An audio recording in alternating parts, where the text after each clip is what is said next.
Un saludo para todos. Hoy iniciaremos la segunda parte del módulo 10, seguimiento y monitorización de la calidad. Para partir vamos a hablar de qué entendemos por gestión de calidad. Como definición vamos a decir que es el conjunto de acciones sistematizadas y continuas destinadas a conseguir servicios y productos de calidad a través de la evaluación, monitoreo, diseño, desarrollo y cambio organizacional. Para gestionar adecuadamente es necesario planificar. Es por eso que insertamos el tema de la planificación estratégica. La planificación estratégica es tener acciones y tareas con metas y objetivos claros en pos de una visión. Las metas debe haber una descripción de los resultados deseados en cada etapa de las estrategias y las acciones y tareas es el cómo vamos a llegar a los objetivos. La planificación estratégica habla de planificación, organización, dirección y control, y es un ciclo continuo que nos va a llevar al mejoramiento continuo de la calidad. Necesariamente la gestión de calidad debe involucrar a todos los integrantes del equipo, líderes, profesionales y técnicos que deben conocer las metas y objetivos para saber hacia dónde ir. Para evaluar la calidad tenemos dos formas, la evaluación interna y la evaluación externa. Dentro de la evaluación interna tenemos los indicadores de calidad, la supervisión, las encuestas a usuarios, las auditorías. Las encuestas a usuarios permiten conocer la percepción que tienen los pacientes o usuarios respecto a la satisfacción de sus expectativas y necesidades, que claramente pueden ser distintas en cada caso. Los indicadores, las auditorías y las supervisiones nos permiten evaluar la atención desde una perspectiva técnica, contrastando lo que se hace con lo normado. Puede no coincidir nuestra evaluación con la calidad percibida por el usuario. En la evaluación externa tenemos, por ejemplo, el sistema de acreditación y evaluación de organismos nacionales o internacionales. Los sistemas de acreditación son efectuados por entidades externas, sometiendo a evaluación los procesos de la institución o el prestador, según los estándares definidos como las normas ISO, la ION-COMICHO o la acreditación nacional. Todo el mejoramiento continuo de la calidad está basado en el ciclo de Deming, que es el círculo de la calidad, que incluye planificar, realizar, evaluar y actuar. Y nuevamente, frente a este actuar, vamos nuevamente a planificar, realizar, evaluar y actuar constantemente.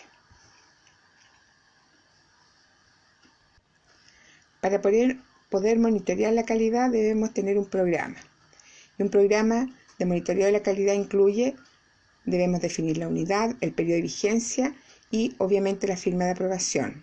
Tenemos que tener metas claras, por ejemplo, el cumplimiento del umbral del 85% de los indicadores con medición oportuna del 100% de los indicadores.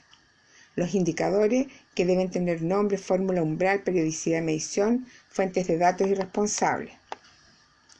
Debe tener contener una definición de los conceptos, exclusiones y también definir el tamaño de muestra cuando corresponda. Importante es definir la evaluación del programa de calidad. ¿Cómo lo vamos a evaluar?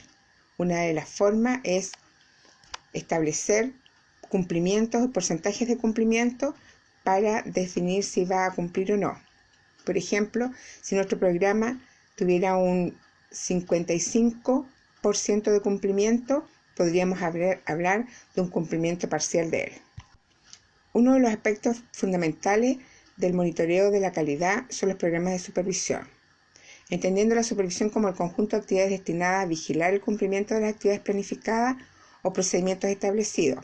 El programa debe emanar de la jefatura que en cada caso corresponda, definiendo objetivos, pautas de supervisión, formas de aplicación y responsables para realizarla. La supervisión tiene como objetivo incentivar el perfeccionamiento, identificar necesidades de aprendizaje, asegurar cumplimiento de práctica, identificar tendencias, evaluar programas educativos, identificar áreas de incumplimiento de práctica y, lo que es más importante, objetivar nuestras impresiones.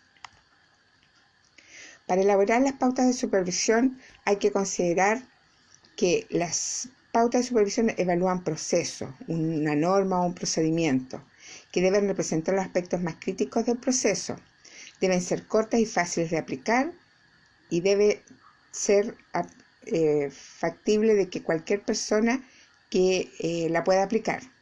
No enunciarlas en negativo, deben permitir analizar los resultados y el análisis de resultados permitirá tomar acciones de mejora. Algunas consideraciones sobre el análisis y presentación de datos.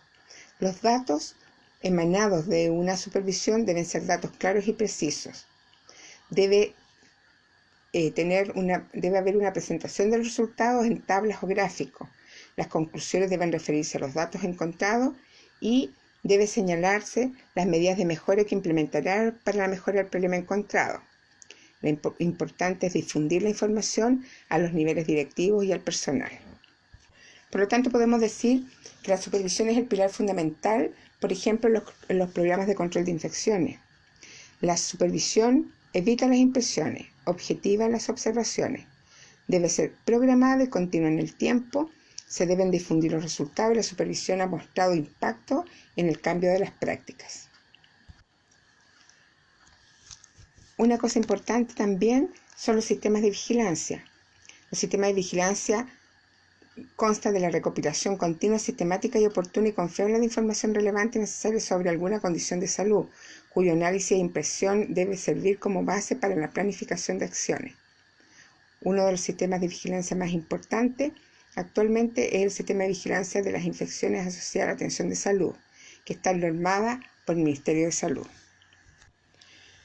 Pero ahora, ¿cómo medir la calidad? La calidad se mide a través de la evaluación sistemática y planificada de indicadores. Para entender qué es un indicador, es una medida cuantitativa que puede usarse de guía para controlar y valorar la calidad de actividades de la atención de los pacientes. Por tanto, nos permiten estimar el desempeño real y compararlo con estándares preestablecidos, identificando desviaciones que permitan investigar las causas y tomar acciones correctivas. Un indicador es la medición de un aspecto relevante de una actividad que se desea monitorear. Deben ser explícitos. Un índice o un reflejo de una situación determinada. La expresión matemática de un criterio de evaluación de calidad. Una medición indirecta de la calidad. Tenemos tres tipos de indicadores. El primero es el segundo tipo de suceso que mide. Los indicadores de estructura miden el nivel de organización en cuanto a equipamiento, espacio físico, etc. Nos permiten monitorear si los recursos están organizados y disponibles para otorgar una buena atención. Ejemplo de esto tenemos, por ejemplo, el porcentaje de normas de infecciones vigentes o el número de incubadoras operativas, el número de equipamiento crítico que tiene la mantención preventiva al día. Los indicadores de proceso miden cómo la atención es otorgada. Permiten evaluar las actividades vinculadas a los resultados que forman parte del proceso de atención. Ejemplo de esto, porcentaje de cumplimiento del lavado de manos, porcentaje de recetas correctamente emitidas, porcentaje de cumplimiento de la evaluación planestésica en cirugías electivas. Y los indicadores de resultados miden los aspectos o consecuencias de las actividades del proceso de atención. Por ejemplo, las tasas de caída por 1000 en hospitalización o el porcentaje de cirugías electivas suspendidas por falta de evaluación planestésica. En calidad, se utiliza la definición de indicador como la expresión matemática del criterio. A partir de esta definición, los indicadores se pueden expresar en términos de proporciones o porcentaje, tasas, razones o un resultado dicotómico.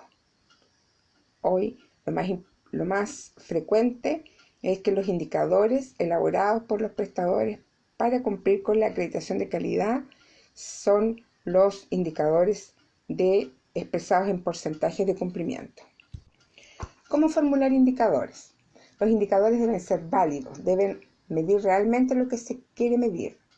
Deben ser fiables, dar el mismo resultado independiente de quien lo mira. Esto es relevante si pensamos en el proceso de acreditación.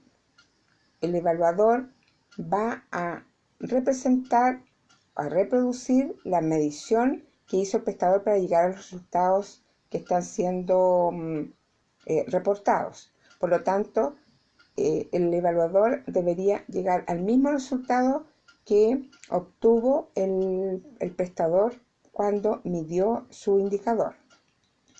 Obviamente deben ser medibles, establecidos en términos cuantitativos para facilitar la recolección de datos y su análisis.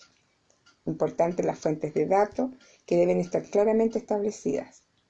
Viables, Contar siempre con la información necesaria, que ésta sea continua, clara, precisa y confiable. Útil y apropiado. El resultado de su medición debe traducirse en intervenciones o acciones de mejora. Por lo tanto, un prestador debe formular indicadores que le sirvan para su gestión de calidad. Los indicadores deben estar formulados claramente y evitar abreviaciones.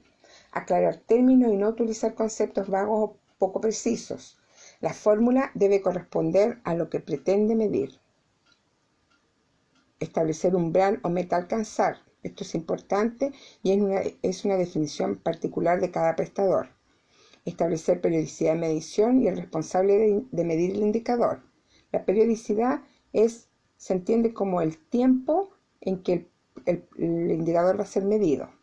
También es una definición particular de cada prestador. Y la periodicidad de medición puede ser anual, trimestral, semestral o mensual.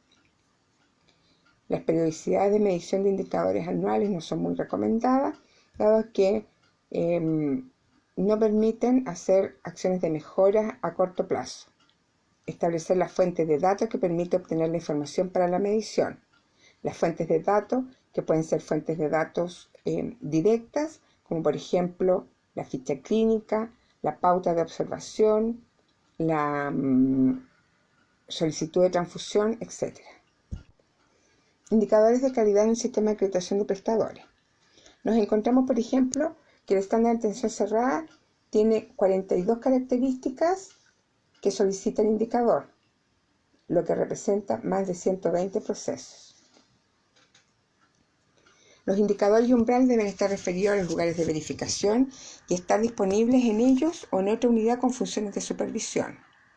Además, pueden llevarse indicadores globales y pueden ser distintos para cada punto de verificación. Un indicador puede representar el procedimiento en su totalidad o en alguna parte de él.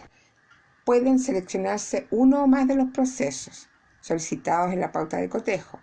El evaluador comprobará usando registros originales, lo que llamamos fuentes primarias, por ejemplo, la ficha clínica, o en fuentes de información secundarias como pautas de supervisión, registros compilados, etc. La unidad de asesoría técnica de la Intendencia Prestadora y la Superintendencia de Salud, en un documento emanado, sugiere una ficha de indicador y da algunas recomendaciones para su elaboración. Una ficha de indicador facilita la observación desde fuera para poder entender la metodología que usa el prestador en la medición de los indicadores. Y es por eso que esta práctica es muy recomendable. Esta ficha debería contener el título, que debe ser conciso pero autoexplicativo. Debe contener propósito. ¿Cuál es el objetivo en términos generales de evaluar este indicador? Definir el tipo, ya vimos, de estructura de proceso de resultado. Debe tener claramente establecido el numerador y el denominador. El numerador, recordemos, debe estar contenido en el denominador. Las fuentes de datos, definir cuáles son, de dónde va a obtener la información. Y así tenemos las fuentes primarias y secundarias. Los umbrales, cumplimiento esperado establecido por el prestador, que debe ser individual y que no necesariamente tiene que ser igual en todos los prestadores. La periodicidad de evaluación, cuál será el marco temporal de las evaluaciones trimestrales o semestrales. La metodología de selección de casos, si se utilizará el universo de casos o eventos a evaluar o se calculará una muestra. Si se calcula una muestra, considerar qué criterios se utilizaron, proporciones esperadas según la periodicidad de evaluación, el error estimado, intervalo de confianza, todo esto basado en la calculadora de tamaño muestral proporcionada por la Superintendencia de Salud, que es una herramienta que todos los prestadores deben considerar. Señalar si seleccionó aleatoriamente la muestra a evaluar. Importante decir que el evaluado, en el momento en que se le solicite la información del indicador, deberá ser capaz de tener el conocimiento y poder explicar la metodología usada para la aplicación del indicador. La información que pudiera ser de utilidad para la evaluación y adecuada interpretación del resultado del indicador también es importante considerarle la ficha del indicador. Vamos a hablar de algunas recomendaciones respecto de la definición de muestra o del tamaño muestral usado para los indicadores. Muchas veces los datos necesarios para construir un indicador no se encuentran disponibles en un sistema informático, lo que obliga al prestador a revisar fichas clínicas u otros registros individualmente. En estos casos, trabajar con muestras permite efectuar mediciones confiables, razonablemente precisas, ahorrando tiempo y recursos. Recordemos el alto número de indicadores que tienen los estándares. Por lo tanto, el tiempo que se utiliza en la medición de los indicadores y la recolección de datos no es menor. La mejor forma de asegurar la representatividad de la muestra es utilizar métodos probabilísticos de muestreo, tales como el muestreo aleatorio sistemático. Con los programas disponibles hoy día en Internet, seleccionar una muestra aleatoria resulta sencillo, siempre que podamos numerar secuencialmente los registros. Cuando el universo de fichas es grande, puede resultar más cómodo y simple hacer la selección en forma sistemática. En los documentos entregados por la Superintendencia de Salud, permite estimar cuántos registros se deben analizar, utilizando fórmulas que se entregan en estos documentos, y lo que permite calcular fácilmente el tamaño de muestra para indicadores basados en variables dicotómicas, porcentaje y continuos como promedio. En los indicadores que se expresan como porcentaje, que es lo más habitual que uno hoy día encuentra en los procesos de acreditación, el parámetro más importante para estimar la muestra es la proporción de cumplimiento esperado del indicador, antes que el total de fichas o registros disponibles. Tanto en este tipo de indicadores como lo referido a variables continuas, el otro factor a considerar es el margen de error máximo aceptable, que suele fijarse entre un 5 a un 10%. Umbrales. El umbral o el valor de referencia para gatillar el análisis o la intervención es óptimo, puede ser óptimo a lo que se debe aspirar la institución en condiciones de excelencia técnica, puede ser aceptable, que reflejan un grado de cumplimiento y seguridad razonable, que debe mejorarse y debe considerar las estrategias de cumplimiento progresivo. Los umbrales referidos a prácticas para la prevención de eventos graves que poseen evidencia concluyente de efectividad y de los eventos calificados como Never Event deberían ser 100% o aproximarse al 100%. Las condiciones, estos eventos son considerados como condiciones que son graves y en teoría totalmente o casi totalmente evitables. Ahora vamos a dar vamos a hablar de la circular IP número 5, que es un documento emanado por la Superintendencia de Salud, por la Intendencia de Prestadores, que habla de las orientaciones técnicas para la contratación en terreno, que fue emitida, ¿cierto?, el 27 de noviembre del 2017, que viene a reemplazar el ordinario circular IP número 2 del 19 de agosto del 2010. ¿Cuál es el objetivo de este documento? Es entregar a las entidades acreditadoras orientaciones técnicas para la contratación en terreno. Este documento claramente es de gran utilidad también para los prestadores en el momento para saber cómo le van a evaluar, ¿cierto?, sus indicadores. Este documento está estructurado y hace referencia a diferentes situaciones que se pueden presentar en la evaluación en terreno. Por ejemplo, tenemos la situación 1, en la cual existe un indicador definido que ha sido evaluado periódicamente por el prestador y que es necesario verificar retrospectivamente si el grado de cumplimiento real coincide con el indicador. Esto significa que el evaluador va a tomar la información referida por el prestador, entregada por el prestador, y va a constatar o verificar si en el tiempo, o sea, pasado en el caso de la primera acreditación 6 meses o en una segunda acreditación 3 años, si el grado de cumplimiento coincide con lo que el prestador ha reportado.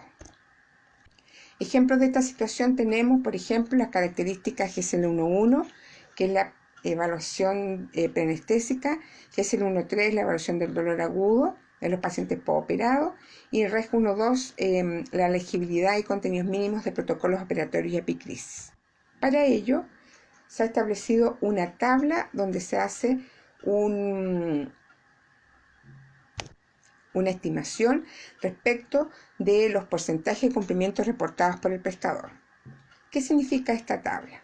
Estamos hablando de la tabla número 1. Significa que si el prestador reporta, por ejemplo, en la evaluación preanestésica de 6 meses, un promedio de los porcentajes de cumplimiento de un 68%, la muestra recomendada para constatar va a ser de 40 evaluaciones preanestésicas.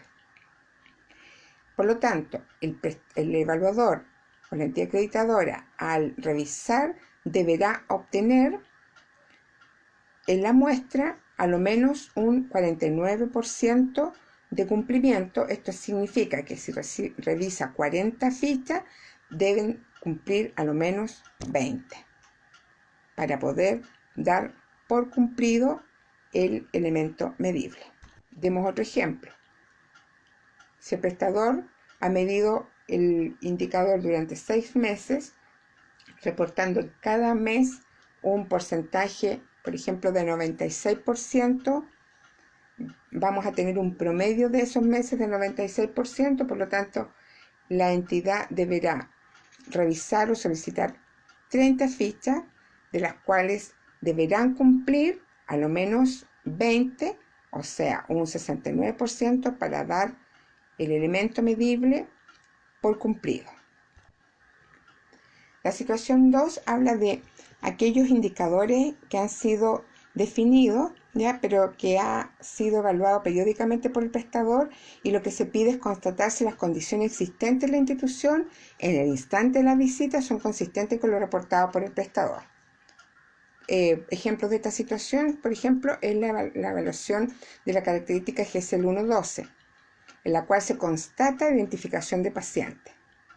En este tipo de contratación no es posible verificar retrospectivamente que el indicador da cuenta de la realidad de los hechos durante el periodo en que se aplicó, más allá de lo que pueda existir como constancia en las pautas de supervisión aplicadas. Por lo tanto, se espera que a través de ella el evaluador se forme la convicción sobre el grado de utilización de la práctica en el establecimiento durante el periodo al que se refiere el indicador, y pueda detectar alguna inconsistencia manifiesta que haga dudar de la validez de la evidencia documental presentada por el prestador. En este caso, el evaluador deberá seleccionar 30 casos y el porcentaje mínimo de cumplimiento será un 86%, para lo que significa que de los 30 casos revisados deberá tener un cumplimiento a lo menos de 20 casos. El criterio de cumplimiento, por ejemplo, cuando se entenderá que se cumple la identificación de paciente, será el señalado en el indicador, si lo hubiere, y en caso de no existir indicador, se adecuará a lo que señala el protocolo respectivo.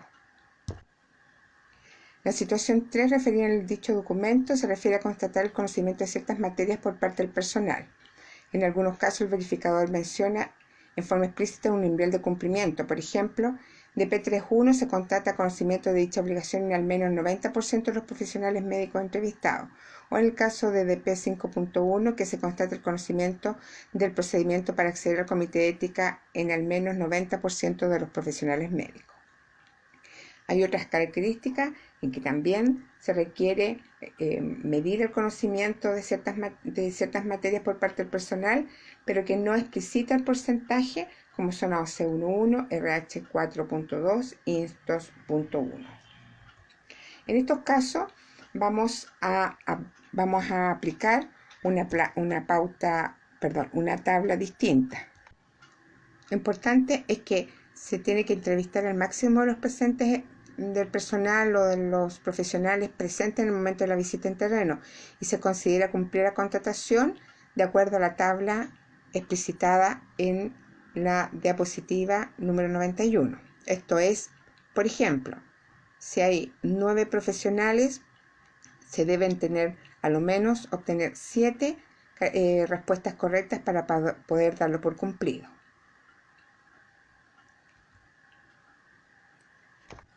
En el caso que la característica no requiera no tenga, umbral preestablecido. En estos casos la contratación se realiza en varios puntos de verificación. El primer criterio a tener presente es que cada punto de verificación se trata de analizar por separado y se aplica la tabla, con el número de personas encuestadas versus el número mínimo de respuestas positivas.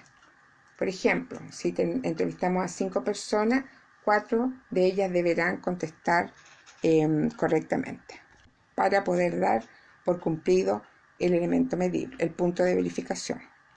Y la situación 4 habla de que no existe exigencia de indicador y tampoco se especifica un umbral de cumplimiento de la característica. Ejemplos de esta situación son el de P2.1, que solicita que se constate el uso de consentimiento informado. Para esta clase de características se recomienda usar la misma muestra de fichas utilizadas en la contratación de GSL 1.1, de evaluación anestésica y de REG 1.2, protocolo operatorio, aplicando iguales criterios de aprobación para un nivel de cumplimiento de 86%, es decir, al menos un 69% de cumplimiento en la muestra de 30 fichas. Si tomo 30 fichas, deberá cumplir a lo menos 20. La Superintendencia de Salud también, en noviembre del 2017, emanó el ordinario circular IP número 6, en la cual se habla de orientaciones técnicas para la contratación en terreno del cumplimiento de la exigencia sobre la realización de la evaluación periódica. La contratación tiene por objeto verificar que los resultados de la evaluación periódica del indicador se encuentren disponibles en cada uno de los puntos de verificación señalados en la pauta de cotejo respectivo, así como la periodicidad establecida para su medición. Luego se debe proceder a comprobar que los datos utilizados en la evaluación sean fidedignos. Para ello, la entidad acreditadora podrá revisar fuentes primarias o secundarias de información. En el caso de que la evaluación sea realizada en forma centralizada, esta información será corroborada en el lugar donde emanó la evaluación. En caso de evidenciarse inconsistencias no atribuibles al azar, el elemento medible debe ser considerado no cumplido. En consecuencia, las recomendaciones de contratación se orientan a sistematizar un procedimiento que permita cumplir con los objetivos señalados de una manera práctica, considerando las limitaciones de tiempo que conllevan un proceso de evaluación en terreno, pero la necesidad de contar con criterios objetivables y fiables de evaluación. En definitiva, disminuir la variabilidad de aplicación de criterios de los evaluadores a los prestadores durante el proceso de acreditación.